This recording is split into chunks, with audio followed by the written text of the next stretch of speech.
Chapter 8 Peasants, Zamindars and State Mughal Agrarian Society 16th to 17th centuries. Landmarks in the history of the Mughal Empire. 1526 Babur defeats Ibrahim Lodi, the Delhi Sultan at Panipat. He becomes the first Mughal emperor. 1530 to 1540 First phase of Humayun's reign. 1540 to 1555 Humayun defeated by Sher Shah. 1555-56 Humayun regains lost territories. 1556-1605 Reign of Akbar. 1605 to 1627 Reign of Jahangir. 1628 to 1658 Reign of Shah Jahan. 1658 to 1707 Reign of Aurangzeb. 1739 Nadir Shah invades India and sacks Delhi.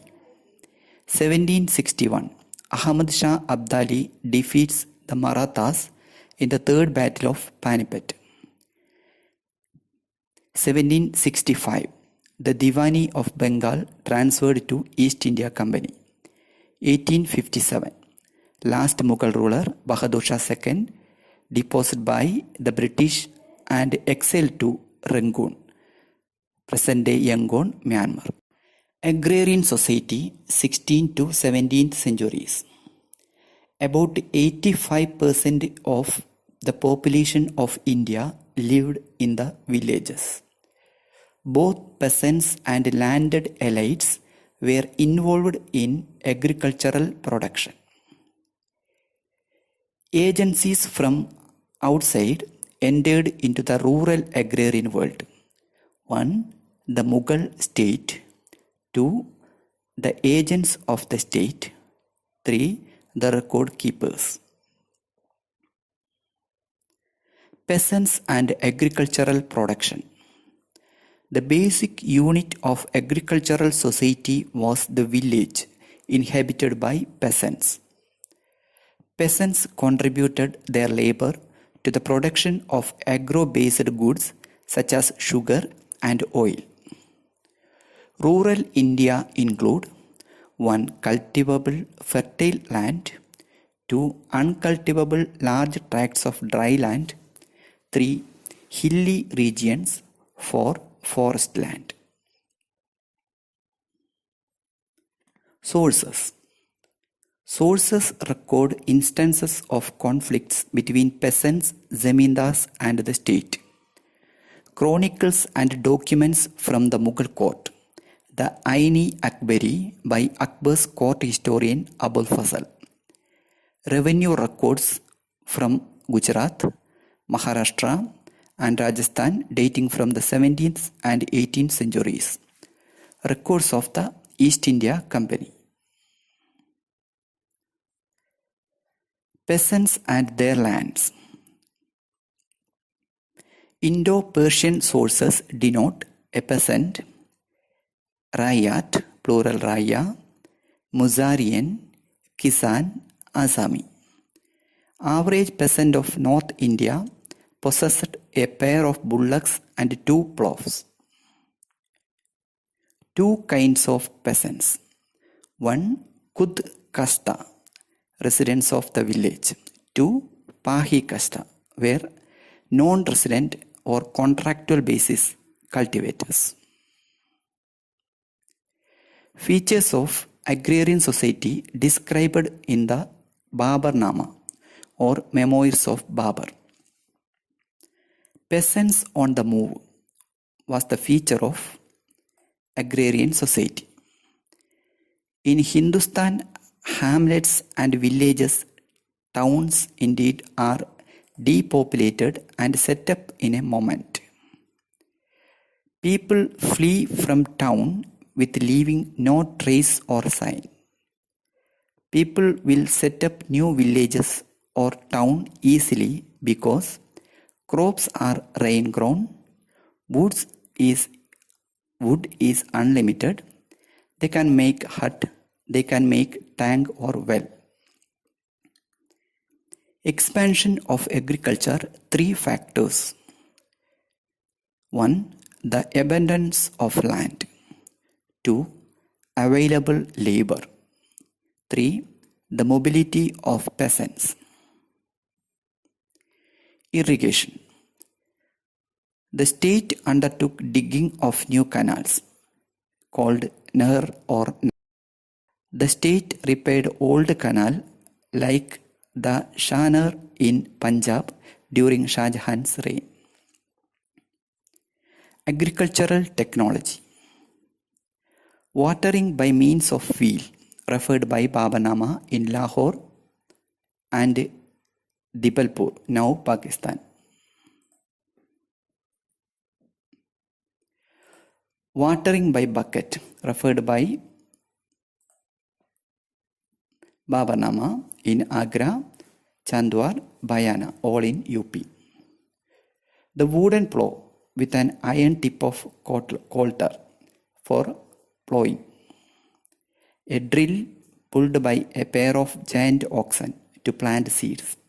A narrow iron blade with a small wooden handle for hoeing and weeding. Spread of tobacco. Tobacco plant first appeared in Deccan, brought by Portuguese. It spread into the North India in the early 17th century. Akbar and his nobles come across tobacco for the first time in 1604. Jahangir banned tobacco. Agricultural prosperity and population growth. India's population increased by about 50 million between 1600 and 1800, 33% increase in 200 years due to agricultural prosperity. An abundance of crops. Agriculture was organized around two major seasonal cycles. A. The Kharif. B. The Rabi. Kharif during autumn, the Rabi during spring. A minimum of two crops a year called do fasla. Aini Akbari tells that the Mughal provinces of Agra produced 39 varieties of crops and Delhi produced 43 over the two seasons. Bengal produced 50 varieties of rice alone. Jins-e-Kamil. Jins-e-Kamil, literally perfect crops, means cash crops. Example, cotton and sugarcane, oil seeds like mustard and lentils.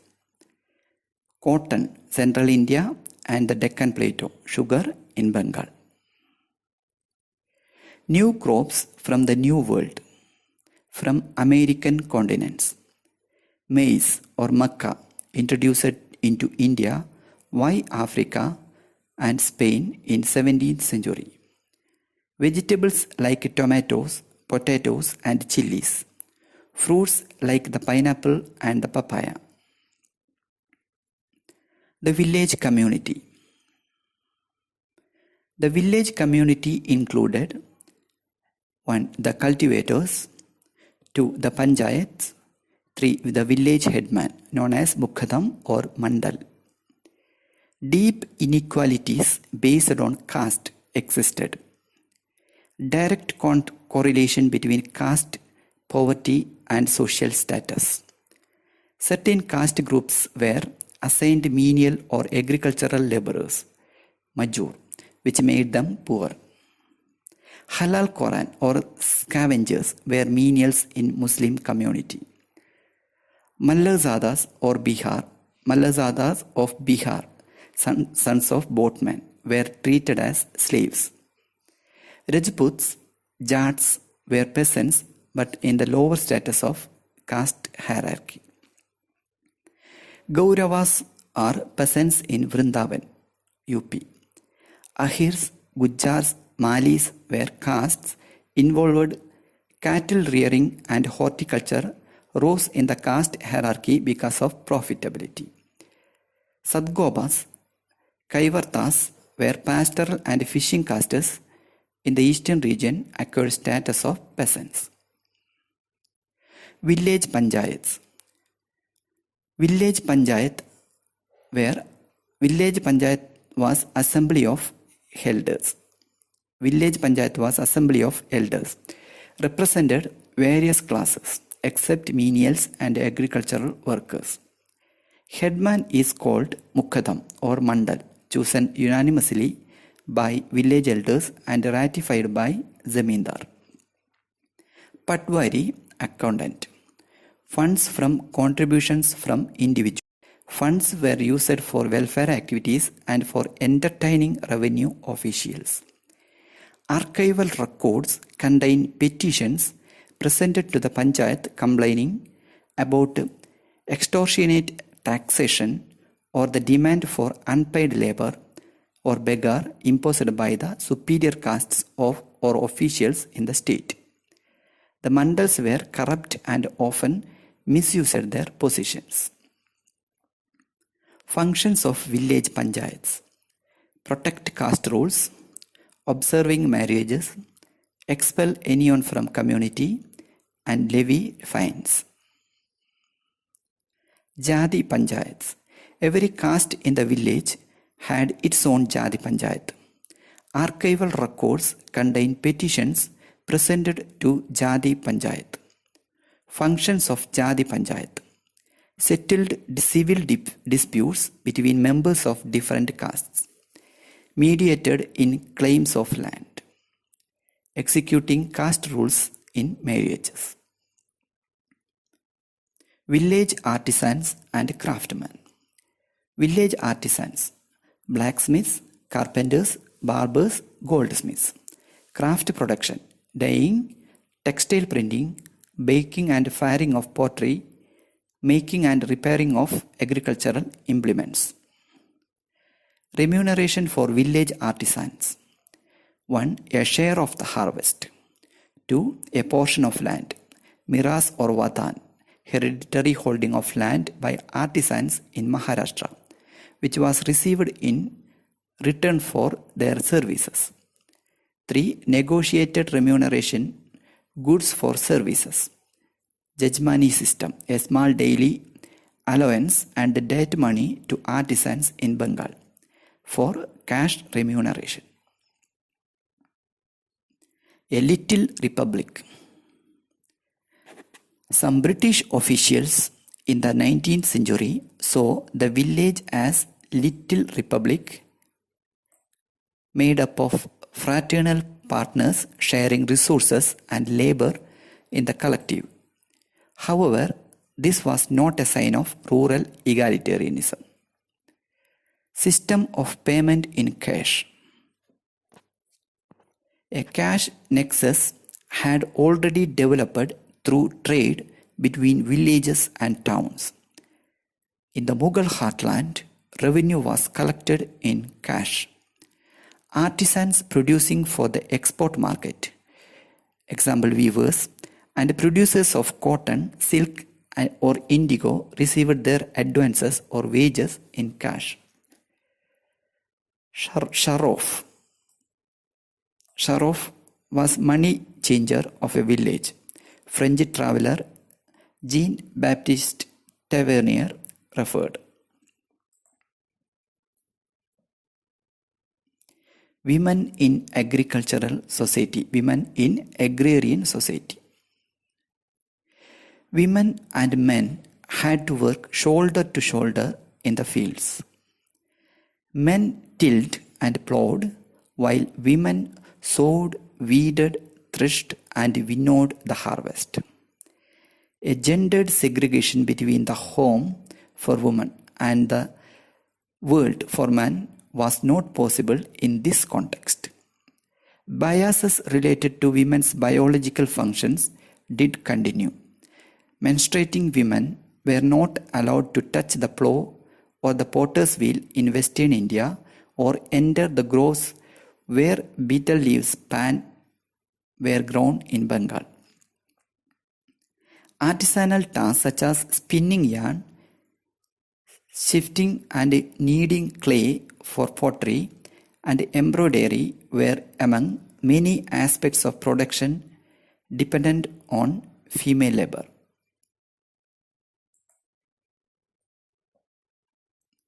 Peasant and artisan women worked not only in the fields but even went to the houses of their employers or to the markets if necessary.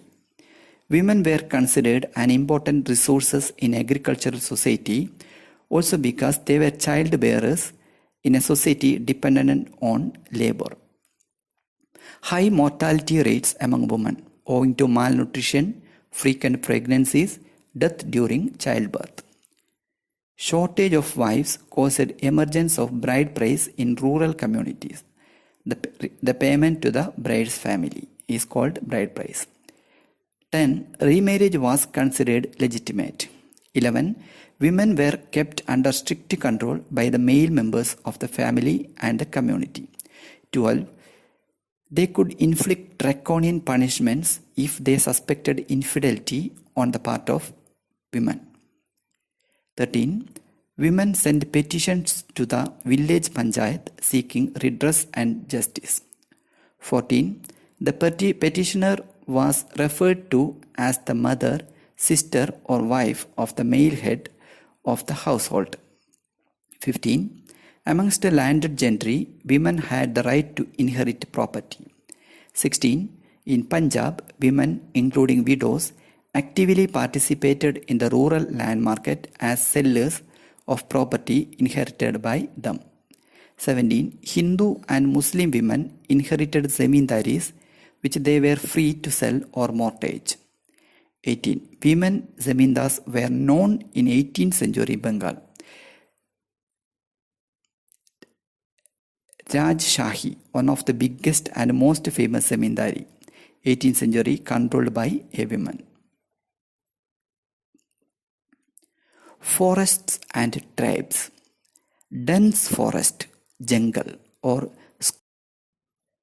existed all over eastern India, central India, northern India including the Terai on the Indo-Nepal border, Jharkhand, and in peninsular India down to Western Ghats and the Deccan Plateau.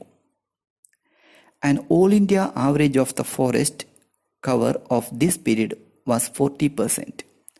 Forest dwellers were termed jungli in the contemporary texts. The term described those who came from the gathering of forest produce, hunting and shifting agriculture. These activities were largely season specific. Among the bills, for example, spring was reserved for collecting forest produce, summer for fishing, the monsoon months for cultivation, and autumn and winter for hunting. For the state, the forest was subversive place, a place of refuge, or manvas for troublemakers. Baba says that jungles provided a good defense behind which the people of Pargana became stubbornly rebellious and pay no taxes.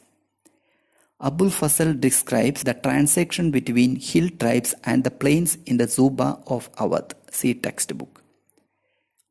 Inroads into forest.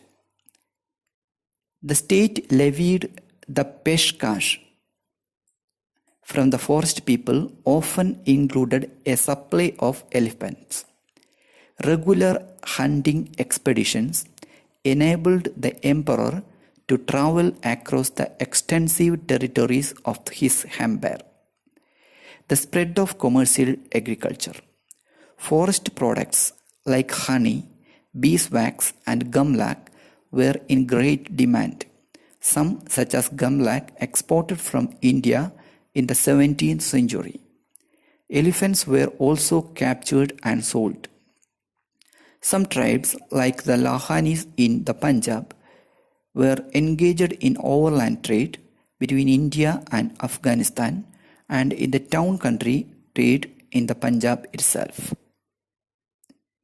Changes in the lives of forest dwellers. the transition from a tribal into a monarchical system. Tribes in the forest also had their chieftains. Many tribal chiefs had become Zamindars, some even become kings. They recruited people from their lineage groups or demanded that their fraternity provide military service.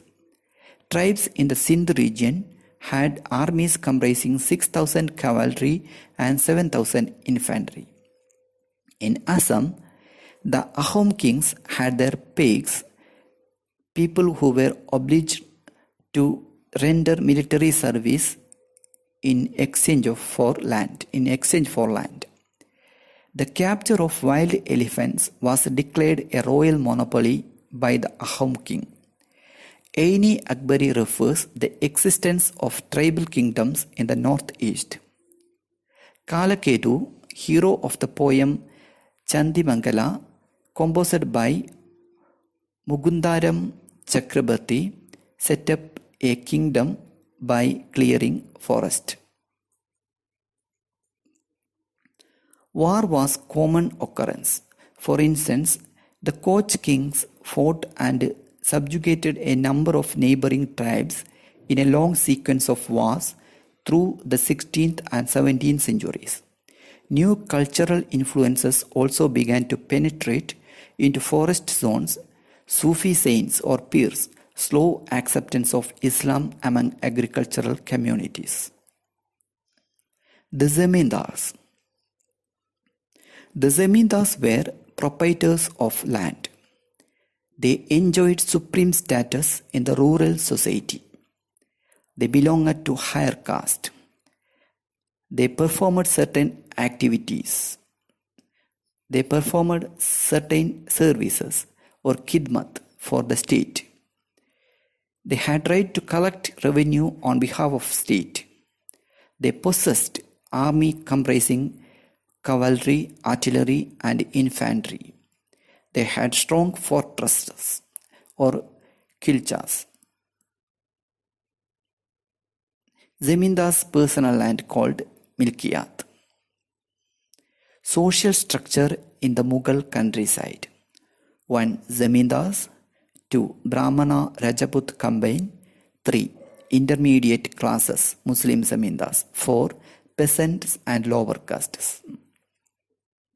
The process of Zamindari consolidation. How did Zamindars get land? 1. Colonization of new lands. 2. Transfer of rights. 3. By order of state. 4. By purchase. Relationship between Zamindar and peasantry. A. Reciprocity. B. Paternalism. C. Patronage. Facts related to relationship between Zamindars and peasantry. Zamindars exploited the cultivators. Bhakti saints condemned oppression but did not portray the Zamindars as oppressors. Most of the agrarian uprisings directed against the state, not against Zamindars. Land revenue system. Diwan, supervising the fiscal system of empire. The office of Diwan called Daftar. The Amil Guzar called revenue collector. See text source 6, Ain on land revenue collection.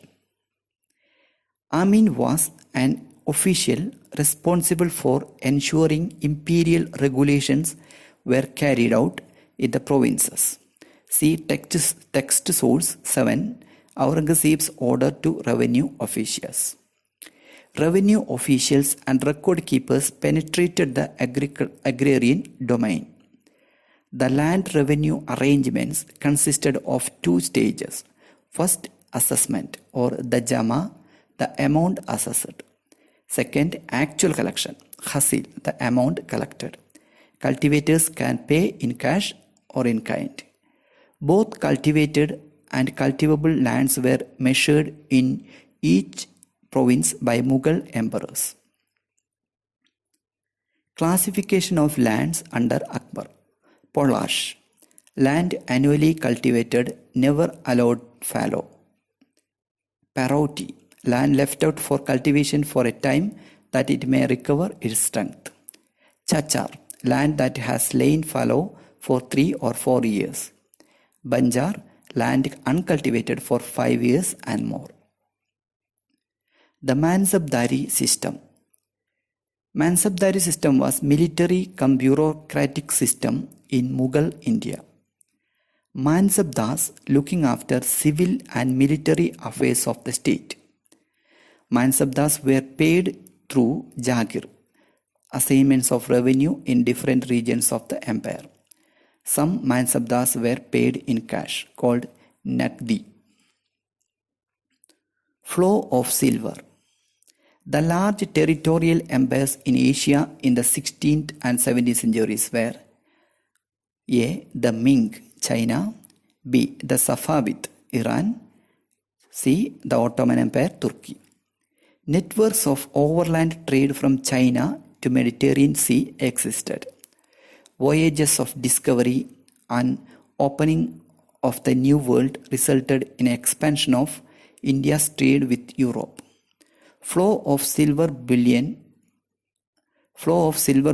into Asia to pay for goods procured from India. Italian traveler Giovanni Carreri, who passed through India 1690 AD, provides a graphic account about the way silver traveled across the globe to reach India. See text, How Silver Came to India. Result of silver flow, 16th-18th centuries. A. Metal currency became available, silver rupia, in India. B. Expansion of minting of coins. C. Circulation of money in the economy. D. Mughal state started to extract taxes and revenue in cash. The Aini Akbari of Abul Fasal Alami. Abul Fasal Alami was court historian of Akbar. Akbarnama was historical project work written by Abul Fasal by the order of Akbar. Akbarnama comprised 3 books. First 2 books are historical narratives. The third book is called Aini Akbari. Aini Akbari is made up of 5 books. Aini Akbari is a compendium of imperial regulations and a gazetteer of the empire.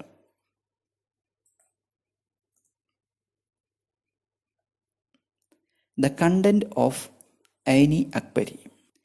The Aini Akbari gives detailed accounts of the organization of the court, administration, and army, the sources of revenue, and the physical layout of the province of Akbar's empire, and the literary, cultural, and religious traditions of the people, along with a description of the various departments of Akbar's government and elaborate descriptions of various provinces or subas of the empire. The Aini Akbari gives us intricate quantitative information of those provinces. Aini Akbari 5 books. The Aini Akbari is made up of 5 books. These books are called Daftars. First book called Manzil Abadi. The first 3 books describe the administration. The first book concerns the imperial household and its maintenance. Second book is called Sipa Abadi. It covers military and civil administration and the establishment of servants. This book includes notices and short biographical sketches of imperial officials, mansabdars, learned men, poets, and artists. Third book, Mulk Abadi, deals with the fiscal matters, revenue rates, account of the 12 provinces, the geographic, topographic, and economic profile of the subas and their administrative and fiscal divisions, sarkars, pargans, and mahals, total measured area, and assessed revenue or jama. Detailed picture of the sarkas below the soba in the form of tables which have 8 columns giving the following information. 1. Pargana Mahal. 2. Kila Forts. 3. Arasi and Zamini Paimuda or measured area. 4. Nakdi or revenue assessed in cash. 5. Sayurgal grants or revenue in charity. 6. Zamindars columns. 7. 6 Zamindars. Columns 7 and 8 contain details of the castes of the Zamindars and their troops, including their horsemen, foot soldiers and elephants. The 4th and 5th books, they deals with the religious, literary and cultural traditions of the people of India and also contain a collection of Akbar's auspicious sayings. Limitations or errors in Aini Akbari. Numerous errors in totaling have been detected. Data were not collected uniformly from all provinces. Caste information is not available for the detailed list of the prices and wages that the Aini Akbari does provide is mainly derived from data pertaining to areas in or around the imperial capital of Agra and is therefore limited relevance for the rest of the country. Translating of Aini Akbari. Asiatic Society of Bengal published Aini Akbari in its Bibliotheca Indica series, edited by Henry Blockman. Aini Akbari translated to English in 3 volumes by Volume 1 Henry Blockman, Volume 2 and 3 H.S. Jarrett.